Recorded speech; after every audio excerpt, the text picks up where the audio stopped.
عزیز طلبہ، ہم آج ٹینس پڑھ رہے ہیں۔ تو ٹینس کا معنی کیا ہوتا ہے؟ زمانہ۔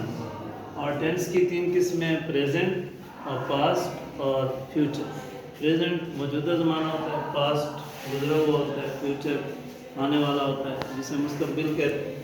پھر ان میں سے ہر ایک کی 4 قسمیں ہیں، present definite tense, present continuous tense, present perfect tense, present perfect continuous tense. اور اسی طرح پاسٹ کے ساتھ بھی انہی کو ملائیں گے تو پاسٹ کی 4 اقسام بن جائیں گی۔ فیوچر کو انہی کے ساتھ ملائیں گے، فیوچر انڈیفینٹ، فیوچر کنٹینیوس اور future perfect tense, future perfect continuous tense.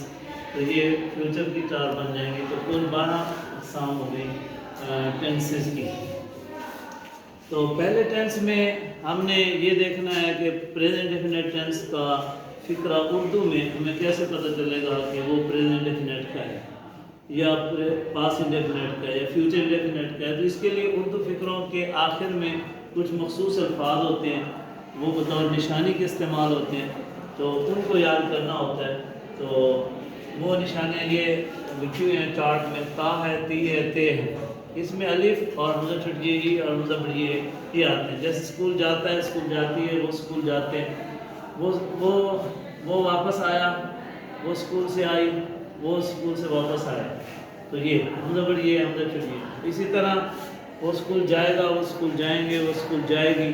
تو یہ ہے فیوچر انڈیفینٹ کے اردو فقروں کی نشانی۔ یہ جو کنٹینیوس ٹینس ہیں تو یہ صرف کنٹینیوس ٹینس، اسے فعل حال جاری کہیں گے، فعل ماضی جاری، فعل مستقبل جاری۔ اور یہ آخر والا جو پریزنٹ کنٹینیوس ٹینس ہے، پرفیکٹ کنٹینیوس ہے، اس کی اور اس کی نشانیاں برابر ہیں۔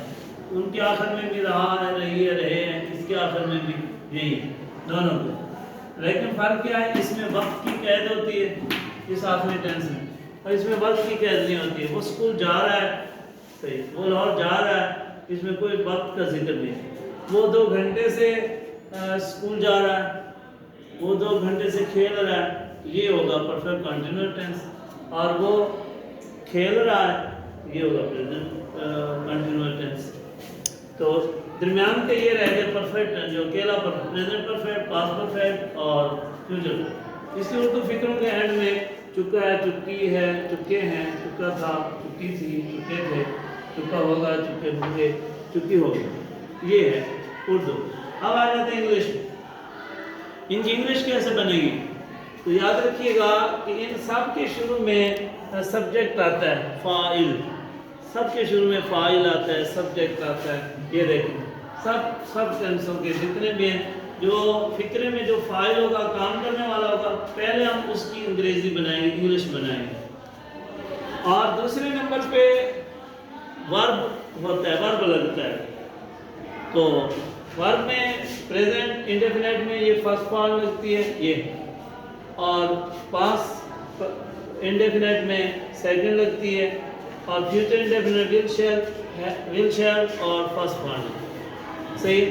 اب اس میں آ جاتے ہیں تو اس میں از ایم آر اور آئی این جی والی فارم لگتی ہے، اس میں واز آر اور آئی این جی والی فارم، اس میں ول شیل بی اور آئی این جی والی فارم۔ اس میں آ جاتے ہیں تو ہیلپنگ ورب میں ہیز ہے تھرڈ فارم، اس میں بھی ہیڈ تھرڈ فارم، اس میں will shall head third form.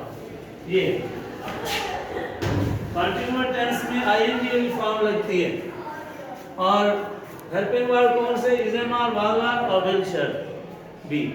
اور اس میں ہیلپنگ ورب کون سے؟ ہیز ہے، ہیڈ اور ول شیل ہیڈ۔ ہیڈ جو ہے ماضی میں آتا ہے، پاسٹ میں آتا ہے، اور پریزنٹ میں ہیز ہے، دونوں آتے ہیں، اور فیوچر کے اندر صرف ہیڈ استعمال ہوتا ہے، ول شیل ہیڈ۔ تو جب فارم اور اس میں آ جاتے ہیں، اس میں ایک اضافہ ہے، ہیز ہے بین، اس میں بین نہیں ہے، اس میں بین۔ اس میں تھرڈ فارم، اس میں آئی این جی والا فارم، اس میں بھی آئی این جی والا فارم، اور had been, had been I N G والی، اس میں will shall had been I N G والی فارم۔